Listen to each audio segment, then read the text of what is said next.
Inilah kisah takdir terkutuk dari kapal legendaris, Flying Dutchman, yang menghantui lautan selama berabad-abad. Konon, kapten dan krunya dihukum untuk berlayar tanpa henti di lautan, tak pernah bisa merapat ke pelabuhan. Kutukan ini dipercaya sebagai akibat dari keangkuhan kaptennya yang menolak untuk berhenti di pelabuhan selama badai yang mematikan. Dan sejak saat itu, Flying Dutchman dihukum untuk merentasi lautan dalam pencarian abadi. Banyak pelaut melaporkan penampakan kapal ini di malam gelap, dengan layar hitamnya yang menganga dan suara gemuruh yang menakutkan. Tetapi apakah ini benar-benar kutukan, ataukah hanya cerita legenda? Para ahli mengatakan bahwa penampakan Flying Dutchman mungkin disebabkan oleh fenomena atmosfer seperti Fata Morgana, yang menciptakan ilusi optik di cakrawala laut. Namun misteri seputar kapal ini tetap menggugah imajinasi kita. Jadi, apakah kalian percaya pada misteri Flying Dutchman yang menghantui lautan?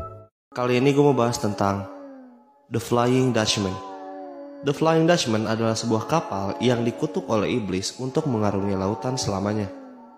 Semuanya berawal dari sebuah kapal yang dimiliki oleh perusahaan bernama Dutch East India Company. Kapal tersebut berangkat dari Belanda ke India Timur dan sebaliknya untuk mengantar rempah-rempah dan kain sutra. Sehingga satu hari kapal itu melalui rute yang bernama Tanjung Good Hope yang ada di dekat bagian selatan Afrika. Pada saat itu terjadi badai yang sangat besar.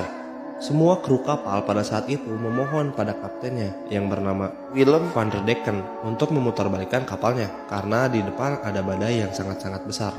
Namun sang kapten menolak permintaan kru kapal karena dia berpikir bahwa dia mengerti lautan lebih dari yang lainnya. Di saat badai menerjang pada saat itu, kapal sudah mulai kelebihan muatan karena air yang masuk pada bagian bawah kapal. Namun bukannya dia mengurangi muatan dengan membuang rempah-rempah atau kain, dia membuang kru dari kapalnya.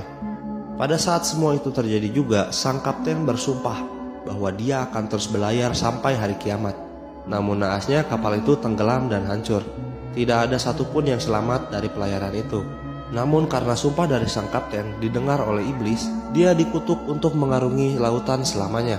Dikatakan juga jika kamu melihat Flying Dutchman di lautan, maka akan terjadi malapetaka yang besar terhadapmu. Namun, ada sebuah legenda yang berkata bahwa setiap 7 tahun sekali, The Flying Dutchman akan berhenti berlayar dan berlabuh di suatu tempat. Dan di situ adalah satu kesempatan di mana dia bisa mengangkat kutukannya. Dia harus mencari cinta sejatinya, dan jika dia gagal maka dia akan kembali ke lautan untuk mengarungi lautan selama 7 tahun lamanya. Dan itu adalah The Flying Dutchman.